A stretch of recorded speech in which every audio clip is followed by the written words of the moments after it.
I arrive at my parents' house in Eugene 15 minutes early, just as I've done for every family gathering since I was old enough to drive myself. Mom prefers punctuality, which in her world means arriving early enough to be criticized before the main event begins. The front door is unlocked.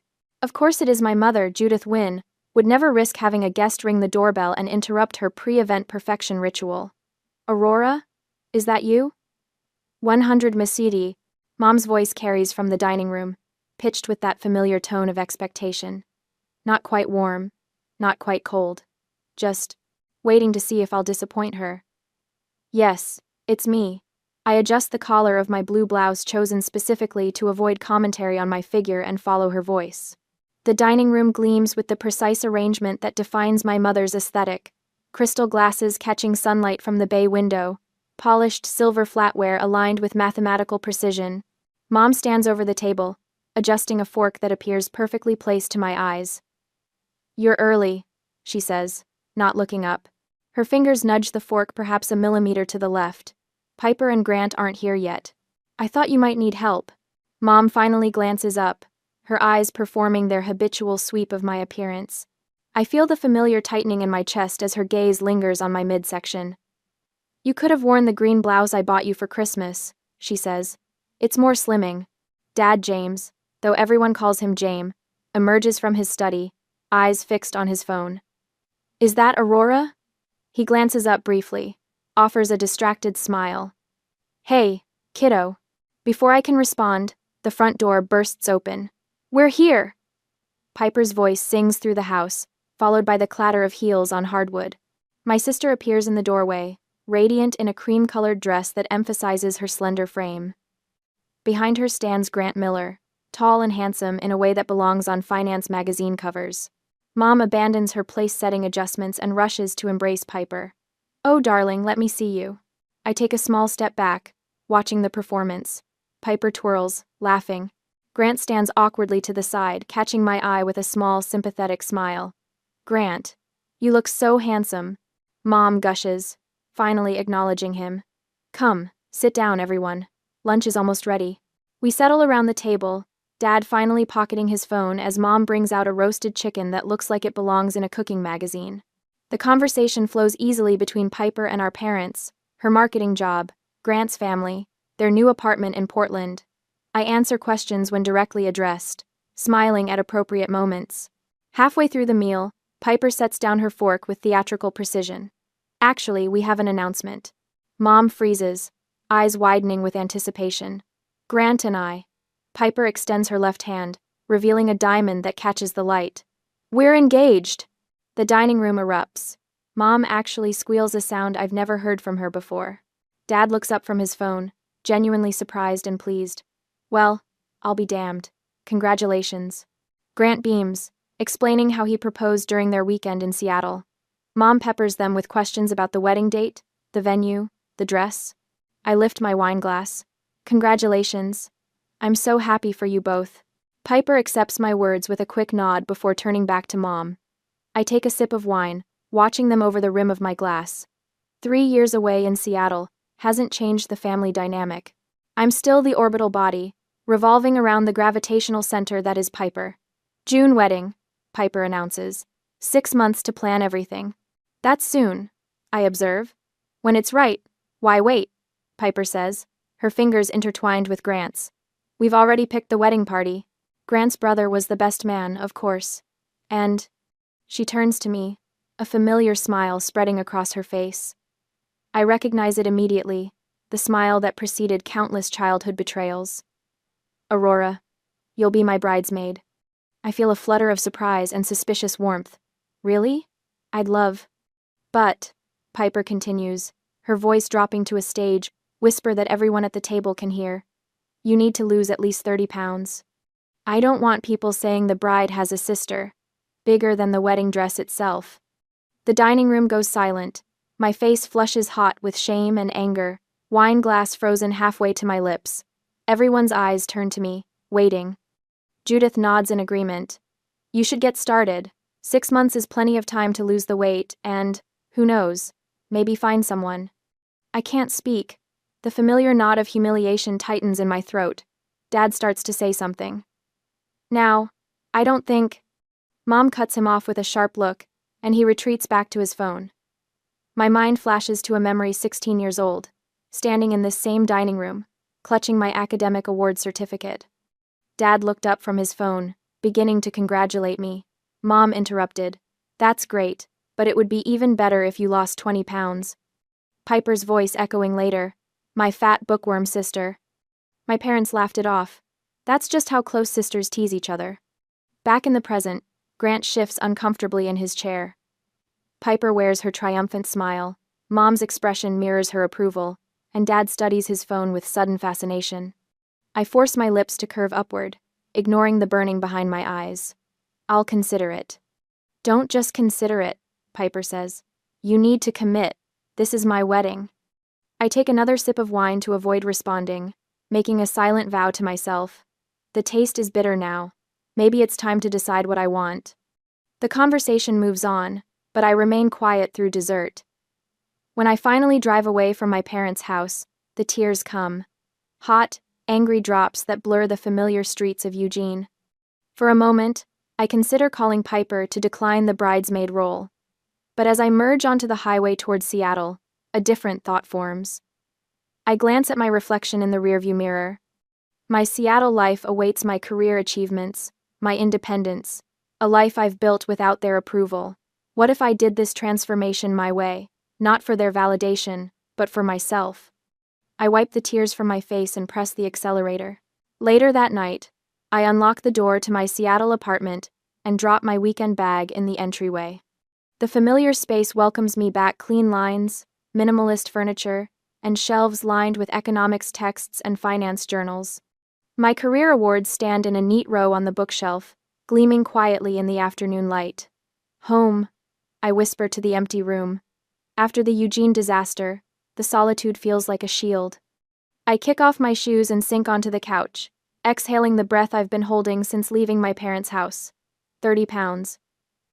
My sister's demand echoes in my head like a taunt. I grab my laptop and open a folder labeled Family Photos. Why I keep these digital reminders of disappointment, I've never fully understood. The most recent album is from Christmas 3 years ago, the last time I'd visited before this weekend. My finger hovers over the trackpad as I scan through the images. A pattern emerges that I've never consciously noted before. In every group photo, I stand behind Piper. Sometimes it's subtle, me shifted slightly back, while she leans forward. In others, it's blatant, me positioned directly behind her, partially obscured. What the hell? I mutter, clicking through more photos. It's not just the positioning. My mother's voice fills my head as I study each image. Aurora, honey, stand back a bit. Piper's dress needs to be seen. Aurora, maybe move to the side, you're blocking the light. Aurora, let's have you behind your sister for this one. I close the laptop and walk to my bedroom, pulling open the bottom drawer of my desk. Inside sits a leather-bound journal from high school, its pages filled with teenage angst and family frustrations. I flip it open to a random entry. The 12th of May 2013. Mom called me into her room today to discuss my prom dress. She suggested I try losing 15 pounds before prom so the dress would hang better. When I pointed out prom is in 3 weeks, she said I could do a liquid diet. Piper walked in wearing my sweater that Mom said made me look puffy last month. Mom told her she looked beautiful in it.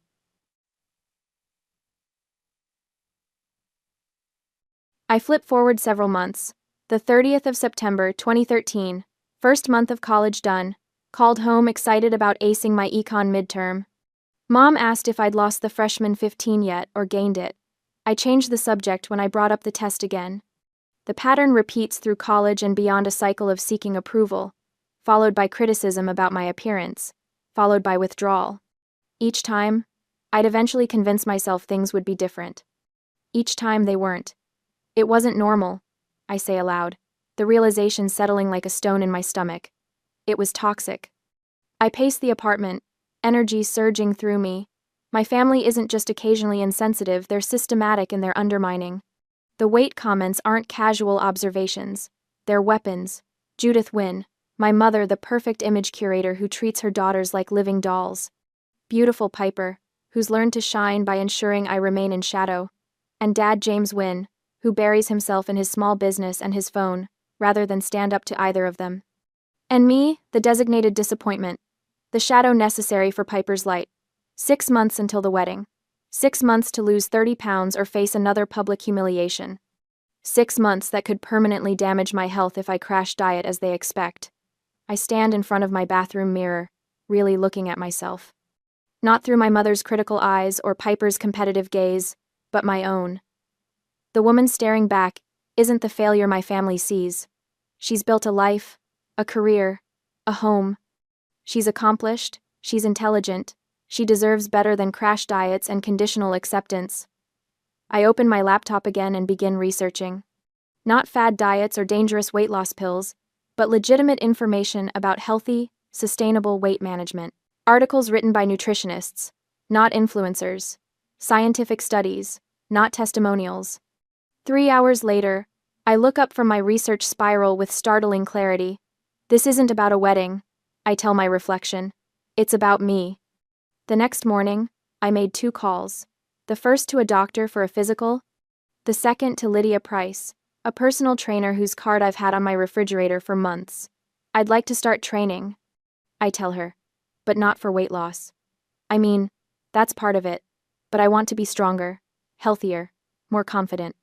Those are excellent goals, Lydia says, her voice warm with approval. When would you like to start?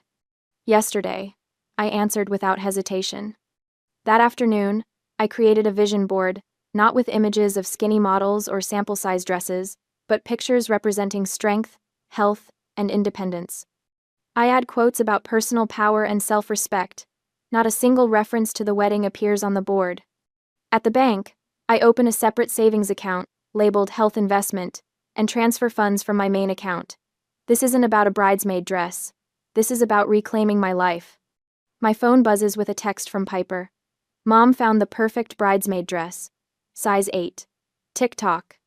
I silence the phone without responding and pull out a notebook.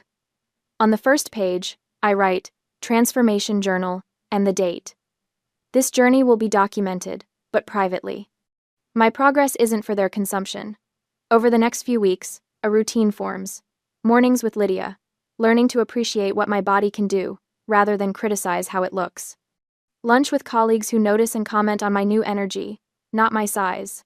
Evenings researching nutrition and joining online support groups focused on healthy transformations. Your form is improving? Lydia tells me after our 20th session, her approval genuine rather than conditional. You've added 10 pounds to your lift since we started. It feels good, I admit, surprised to find I mean it. By the 1-month mark, I've lost 8 pounds, not through starvation, but through consistent, sustainable changes. My clothes fit differently. I sleep better. The face in the mirror looks more determined. That night, my mother called. Aurora? Have you started the diet yet? How much have you lost? Her voice has the familiar edge of impatience. I've put a deposit down on a bridesmaid dress. Size 6. Don't disappoint me. I look at my transformation journal, at the goals I've set for myself, at the vision board that has nothing to do with her approval. I'm working on it, Mom. I say, my voice steadier than she deserves. You need to hurry, she says. I just put a deposit on a smaller bridesmaid dress for you. Don't disappoint me. After she hangs up, I add her words to my journal. Evidence of a lifetime of conditional love. Fuel for the journey ahead. I won't disappoint myself. I promise my reflection. Not this time. 3 months into my transformation, the scale mocks me. The same number stares back for the 10th consecutive morning. 22 pounds lost. Not 23. Not 24. Certainly not the 30 pounds, Piper demanded. I've hit the dreaded plateau. My phone buzzes. Mom. Again. The 3rd call this week, and it's only Wednesday. I let it go to voicemail, knowing exactly what awaits me there, another progress report demand disguised as motherly concern. 10 minutes later, the notification arrives. I press play, setting my phone on the bathroom counter as I brush my teeth. Aurora, it's your mother. As if I wouldn't recognize the voice that's critiqued me since childhood. I need to know how the weight loss is progressing. Piper and I found the most exquisite bridesmaid dresses yesterday, but they run small. A pause. Very small. Call me back with your current measurements. I spit toothpaste into the sink harder than necessary, watching it splatter against the white porcelain. The message continues. Your sister sent some photos. I'm forwarding them now. My phone pings with incoming images. I swipe through them, a parade of satin nightmares designed for women half my current size. Each one features a cinched waist, exposed shoulders, or both. Perfect for Piper's slender bridesmaids. A calculated humiliation for me. Another text arrives. This one directly from Piper. Mom showed you the dresses? Remember, only 3 months left. Motivation. Sisterly love. I set my phone down before I throw it across the bathroom. Passive-aggressive hashtags, Piper's specialty. The final blow arrives in the afternoon mail. A countdown calendar to the big reveal, with my mother's elegant handwriting noting Aurora's deadline in red ink. 3 months until the wedding. I grab my car keys and drive to the nearest fast food place. Inside my apartment, I spread my rebellion across the coffee table. Large pizza, side of fries, chocolate shake. The scent of grease and sugar fills the living room, a middle finger to months of protein shakes in measured portions. One slice halfway to my mouth. I catch sight of my running shoes by the door. The blue and gray Nikes I bought when I started this journey. They're scuffed now, the once bright laces dulled by sweat and effort. 22 pounds. Not for nothing. I set the pizza down. Stare at it. Stare at the shoes. They aren't doing this for me. I whisper to my empty apartment.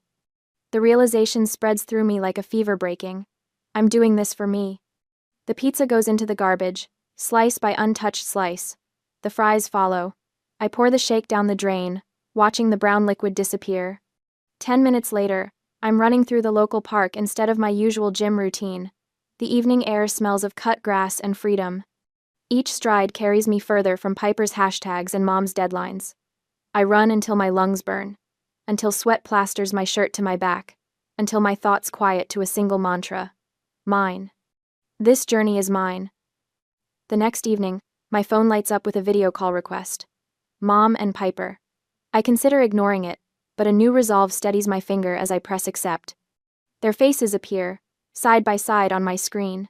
Mom in her immaculate living room, Piper presumably at her apartment in Portland. Finally, Mom says instead of hello. Her eyes narrow, taking in my surroundings.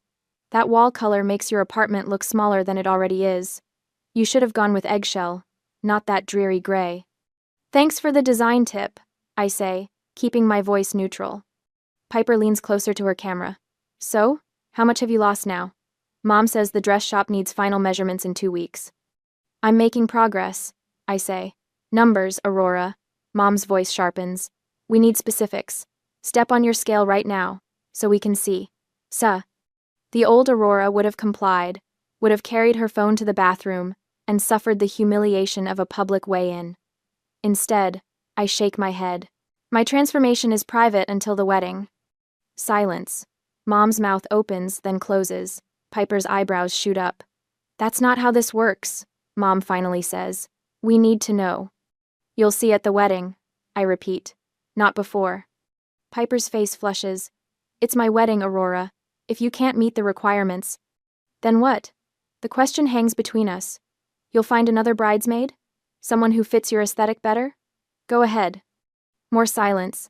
I've never spoken to them this way before, calm, direct, without apology. We're just concerned, Mom tries, switching tactics. This is a health issue. No, it's a control issue, I say. And I'm taking back control. I'll see you both at the wedding. I end the call before they can respond. The next morning at the gym, Lydia notices the change immediately. Something's different, she says, adjusting my form during a set of deadlifts. You're lifting with purpose today. I had a revelation last night, I told her between reps. This whole weight loss thing, it was never about fitting into a bridesmaid dress. It's about fitting into my own skin. She nods, a slow smile spreading across her face. About time you figured that out. Their toxic expectations were weighing you down more than any extra pounds. That afternoon, my coworkers invited me to happy hour, the third invitation I've received this month. Before, I declined, too focused on calories and macros. This time, I say yes. We laugh over mocktails while they tell stories about their families. My brother once told me I'd never make a regional manager, says Tanner from accounting. Said I was too soft for corporate. Last Christmas, I handed him my business card with my new title. The table erupts in laughter. I share my sister's bridesmaid ultimatum, surprised at how easily the story flows when framed as absurdity rather than shame. Families, says Emma, raising her glass. Can't live with them, can't exchange them for store credit. 2 weeks later, I stand in my bathroom, electric clippers in hand. Brown hair falls into the sink as I transform my appearance on my terms. When I finish, I apply ash blonde dye to the short crop remaining. The woman in the mirror looks bold, unapologetic. Mine. My new wardrobe follows clothes that celebrate strength, rather than apologize for existing. Dark jeans that show off newly muscled legs. Fitted blazers that accentuate shoulders sculpted by months of pull-ups and presses. The scale becomes an afterthought. I check it occasionally, noting the numbers with clinical detachment rather than emotional investment. When I hit 30 pounds lost, I feel only mild satisfaction. The true victory comes 3 weeks later when I deadlift my body weight for the first time. You realize you've surpassed their demand? Lydia says during our session. 35 pounds down, but that's not what matters, is it? I shake my head, catching my reflection in the gym mirror. What matters is that I'm carrying my weight differently now. The physical pounds, yes, but also the emotional burden. Their expectations don't crush me anymore. Tears surprise me, welling up without warning. I've been carrying their expectations longer than this weight. Lydia squeezes my shoulder and hands me a towel. Keep those tears. You've earned them. That night, I created a folder on my laptop labeled Evidence. Into it goes the before photo from months ago, standing awkward and apologetic in my Seattle apartment. Next to it, I placed today's progress photo shoulders back, chin up, eyes straight. The physical transformation is obvious, but the change in posture tells the real story. I add screenshots of Piper's passive-aggressive texts, transcripts of Mom's voicemails, journal entries documenting years of weight-related comments, not for vengeance but for clarity. A record of the journey from their vision to mine. 4 weeks before the wedding, the scale confirms what my clothes already told me, 48 pounds lost total. My phone rings with Mom's weekly check-in. The family lunch is in 2 weeks, she announces without preamble. We need to see if you've made enough progress for the wedding party. I run my hand through my ash blonde hair, shorter now and styled in a way Mom would never approve. I'll be there. Don't disappoint us, Aurora. I won't be disappointing anyone, I say, my voice steady, especially not myself. I hang up and catch my reflection in the window. The woman looking back at me bears little resemblance to the one who received Piper's ultimatum 6 months ago. A smile spreads across my face as I whisper to the empty room. They have no idea who's coming to dinner. At the family dinner, the black heels make a different sound against the pavement, sharper, more assertive. I pause at the edge of my parents' driveway, taking one final breath before the performance begins. 6 months of preparation for this moment. I check my reflection in the car window, ash blonde hair catching sunlight, fitted navy dress accentuating the curves that remain while highlighting those that have disappeared. 48 pounds gone, replaced by something weightier resolve. I've timed my arrival deliberately. 10 minutes after the stated lunch hour guarantees everyone will be there, settled and waiting. The perfect audience for what comes next. My heart pounds against my ribs as I approach the front door. Not from fear, from anticipation. I press the doorbell instead of walking in unannounced. A small rebellion, but it starts the script on my terms. The door swings open to reveal my father, phone clutched in his hand as usual. His eyes widened, mouth forming a perfect O of surprise. Aurora? James stammers, phone forgotten in his hand. Is that you? I smile, stepping past him into the foyer. Who else would it be, Dad? The dining room falls silent as I enter. The tableau is exactly as I pictured it. Mother at the head of the table, Piper beside her, Grant across from my empty chair. Their expressions shift in sequence: shock, disbelief, recalibration. Wow, Aurora. Grant breaks the silence, his eyes moving appreciatively over my transformation. You look amazing. Piper's face tightens, her smile brittle. You look different. Her eyes narrow with calculation. Did you get surgery? I hang my purse on the back of my chair, taking my time before responding. Every movement is deliberate, unhurried. I've rehearsed this moment with Lydia a dozen times. No, I say finally, meeting her gaze. I just tried loving myself. It feels great. Mother recovers quickly, her face rearranging into familiar disapproval. Your hair? She says, reaching across to touch a strand of ash blonde. You should dye it back to brown. Piper has always been the blonde daughter in this family. I feel rather than see Grant's surprise at Mother's comment. He glances between Piper and me, something new registering in his expression. I like it, Dad offers, smiling at me. You look healthy, kiddo. Mother's sharp glance silences him immediately. He retreats behind his phone, the momentary alliance broken. Thank you, I say to him anyway, keeping my voice light. I notice Piper's knuckles whitening around her water glass as Grant continues looking in my direction. For the first time, I see the jealousy naked on her face, not hidden behind teasing or wrapped in concern about my health, just raw envy. The realization settles into my bones. They don't know how to celebrate me. My transformation threatens something fundamental about our family's balance. I could have lost 100 pounds, achieved world peace, and cured cancer, and Mother would still find fault. Piper would still see only competition. I take a sip of water, smiling behind the glass. Each criticism now strengthens rather than diminishes me. The dress is too tight, Mother says, serving roasted chicken onto plates with surgical precision. It emphasizes your problem areas. Your hair is going to clash with the bridesmaid dresses, Piper adds. We chose coral pink. It's going to look ridiculous with that blonde. I butter a roll, watching them escalate their critique in tandem, a well-practiced duet. The more they talk, the smaller they become. You're deliberately trying to steal the spotlight, Piper finally accuses, abandoning subtlety entirely. This is my wedding year. Dad clears his throat. Now, Pipes. She shows up looking like this 2 weeks before my final fittings? When will all our relatives be comparing us? Piper's voice rises. That's not a coincidence. Mother nods in agreement. Aurora has always been competitive with you. Dad glances at Mother, then at Piper, before turning back to his phone. That's right, he mumbles.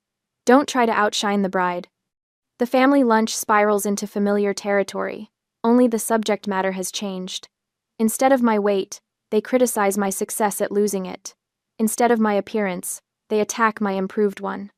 Grant watches this performance with increasing discomfort, his eyes meeting mine occasionally with something like apology. Two cousins who arrived late shift awkwardly in their seats. Aunt Martha stares fixedly at her plate. My phone vibrates in my purse. Discreetly, I check the screen beneath the table. Lydia's message glows up at me. Remember, your worth isn't defined by their approval. 3 other friends have sent similar encouragement. Right on schedule. I straighten my shoulders, the months of preparation steadying me. The mantra Lydia and I practiced echoes in my head. Your value exists independent of their ability to see it. You know, Piper says, voice dripping with false sweetness. I've always read that dramatic weight loss ages people. You look at least 30 now. Something inside me shifts. Not anger, clarity. I set my wine glass down deliberately, the sound drawing everyone's attention. Mom, I say calmly, meeting her eyes. My hair is my choice, just like it's always been your choice to make Piper the center of everything.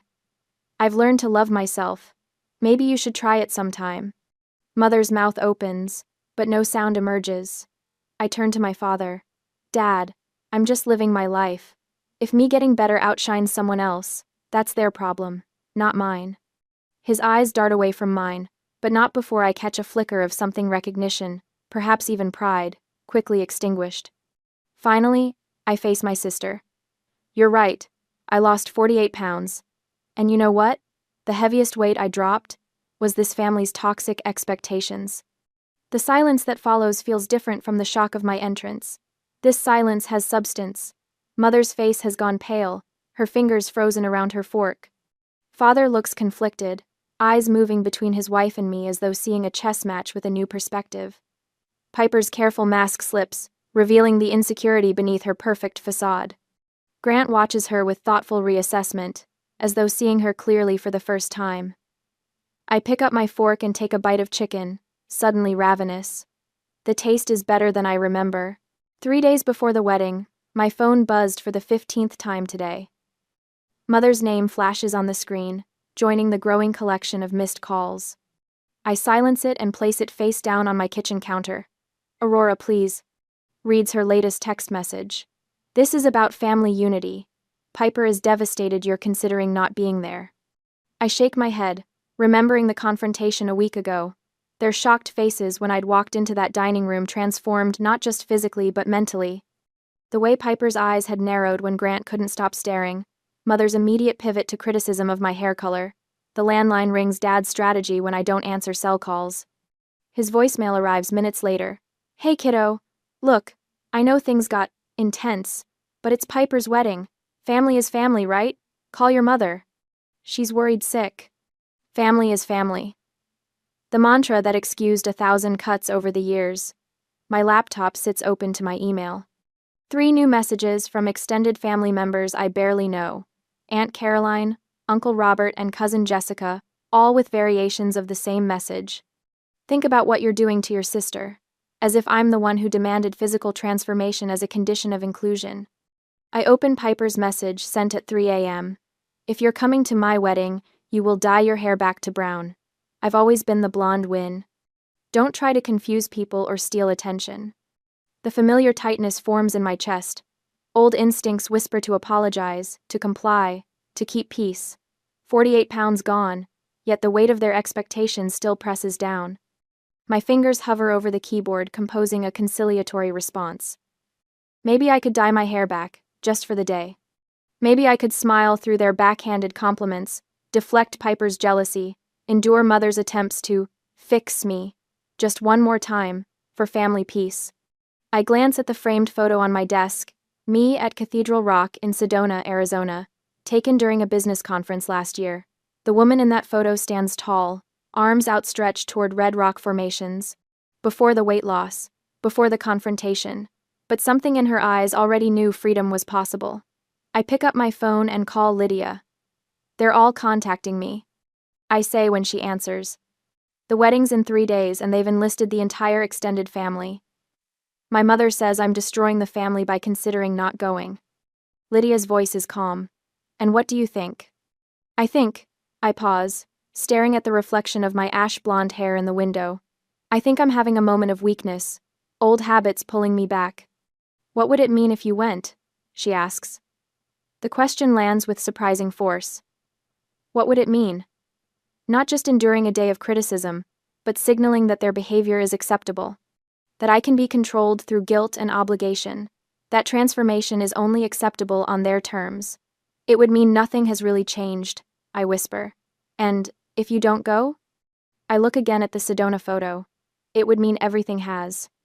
After we hang up, I open my laptop and book a luxury suite at the Enchantment Resort in Sedona, $3,900 for the wedding weekend. The number appears on my screen, momentarily giving me pause. Nearly $4,000 to not attend my sister's wedding. I press confirm booking. Next, I open a blank email addressed to my mother, Piper, and my father. I will not be attending the wedding. This isn't about hair color or weight, or any of the superficial reasons you focused on. It's about respect, both yours for me, and mine for myself. I wish Piper and Grant happiness in their marriage. I'll be taking time for myself this weekend. Please don't contact me further about this decision as it's final. Aurora. No justifications, no arguments, just a boundary, clearly stated. I press send before I can second-guess myself. My phone immediately erupts with incoming calls. I power it off completely. 3 days later, I step out of my rental car at Enchantment Resort. The Sedona sun bathes red rock formations in golden light. The air smells of juniper and freedom. Welcome, Miss Wynne, says the receptionist. Your hiking guide will meet you tomorrow morning at 7 for your Cathedral Rock sunrise tour, followed by Devil's Bridge in the afternoon. In my suite, I unpack simple clothes-fitted jeans that would have been impossible 6 months ago. Lightweight hiking tops, comfortable boots, nothing fancy, nothing designed to hide or diminish. Just practical items that happen to showcase the strength I've built. That evening, I sat on my private balcony overlooking the stunning landscape. Today, Piper is having her rehearsal dinner. Tomorrow, she'll walk down the aisle. People will notice my absence. Questions will be asked.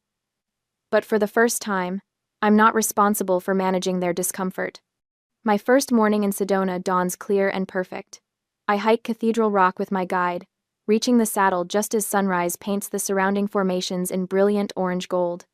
I asked another hiker to take my photo standing tall, arms outstretched again, but in a body transformed by strength rather than diminished by criticism. Back at the resort, I posted the image to Instagram with a simple caption, "Rediscovering joy in Sedona." No mention of weddings, family, or weight loss, just me, celebrating myself. By afternoon, as I cross Devil's Bridge for another photo, my post has collected dozens of likes and comments. "You look amazing! What a transformation! That view is stunning, but you outshine it. Wait, aren't you supposed to be at your sister's wedding?" I don't respond to the last comment. Instead, I posted another photo, and another, each one capturing a moment of pure joy, of confidence, of self-celebration. Throughout the weekend, I hike, meditate, enjoy spa treatments, and eat nourishing food without a single thought of calories or judgment. With each passing hour, the weight of family obligation lifts further from my shoulders. On Piper's wedding day, I inform the front desk that I'll be unreachable. I place my phone in the room safe and spend the day completely disconnected from the outside world, from the ceremony happening hundreds of miles away, from the questions surely circulating among guests about the missing sister. My absence speaks volumes that my presence never could. Sunday morning, as I prepare to check out, I finally retrieve my phone and power it on. Notifications flood the screen, missed calls, texts, social media tags. As I settle my bill, the first email notification appears, from Aunt Linda, my mother's sister, who always stood slightly apart from family drama. Subject line, "What you missed." My finger hovers over the delete button. Do I want to know? Does it matter? I hesitate, then open it. "Aurora, you didn't come. It was an absolute disaster." Piper was irritable and argued with Grant right at the reception. People kept asking, "Where is the bride's gorgeous sister?" Your mother looked livid with embarrassment. I slipped deeper into the mineral-rich water, feeling nothing but profound relief. No guilt, no regret, just the warm certainty that I made the right choice. My victory wasn't in showing up, transformed, and watching their reactions. It was in reclaiming my worth, without needing their witness. The Arizona sun bathes Cathedral Rock in golden light visible through the spa's panoramic windows. I close my eyes, letting peace wash over me like the desert heat. For the first time in my life, I don't need validation from anyone wearing the Wynn family name. Back in my Seattle apartment a week later, I stand at the same window where I'd stood 6 months ago, clutching that first invitation to Piper's engagement celebration. Same view of the city skyline, completely different woman gazing at it. The space feels different now, not because I've changed the furniture, but because I've changed the energy I bring to it. My economics degree and finance awards still line the bookshelf, but they're no longer desperate attempts to prove my worth. They're simply accomplishments I'm proud of. I run my fingers across the journal on my desk, opening to a fresh page. "I didn't lose weight to be loved," I write. "I lost weight to escape the people who made me feel unlovable." The words flow with surprising ease. The heaviest burden I carried wasn't fat. It was hope, the exhausting hope that someday they would transform into the family I deserved. My phone buzzes with a text from Lydia. "Celebration dinner tonight? 7 o'clock at Canlis?" I smile, typing back, "Absolutely, I'm buying." Letting go of a toxic family doesn't mean being alone. These past months have taught me that. My friendship circle has expanded with people who value my intelligence, my humor, my thoughts, not just my appearance. My recent promotion came not from losing weight, but from the confidence that emerged when I stopped measuring myself through others' eyes. Lydia raises her glass across the candlelit table that evening. "To freedom," she says. "To boundaries," I counter, clinking my glass against hers. "And to telling toxic people to kiss your newly toned ass," she adds with a wink. We laugh, and I realize how rarely I laughed during family gatherings. How I'd trained myself to be smaller in every way, not just physically, but emotionally, verbally, energetically. Jennifer, from accounting, asked if you'd talk to her. Lydia mentions between bites of salmon. She's dealing with similar family stuff. Said you're the only person who might understand. Of course, I say without hesitation. The thought of transforming my pain into something useful feels right. Not retribution, not bitterness, just honest guidance from someone who's walked the path. 2 days later, I sat with Jennifer in the office courtyard. As she describes her mother's endless criticism, I recognize the familiar patterns. I don't tell her what to do, that's not my place. But I share what I've learned about boundaries without resentment, about loving yourself when others can't. That evening, I settled onto my balcony overlooking Seattle's twinkling skyline. My journal rests open beside me, a half-finished entry capturing today's small victories. The solitude feels peaceful, not lonely. My phone chimes with an Instagram notification. A distant cousin. You look amazing. What's your secret? I smile, typing thoughtfully. Learning that health starts with loving yourself enough to walk away from people who don't. After a moment's reflection, I post my own before and after photos. Not just physical transformation, though, that's evident, but the change in my eyes, my posture, my smile. Beneath it, I write, "The heaviest weight we carry isn't on our bodies, it's the expectations of those who can't celebrate our light." I add a question. If it were you, would you have gone to the wedding to show them your transformation? Or was leaving in silence, letting them stew in their own jealousy, the better move? Let me know in the comments. As responses begin flooding in, mostly from women with their own family stories, I feel connected to something larger than myself. This journey was never just about weight. It was about finding the courage to choose myself. And in that choice, I finally found peace.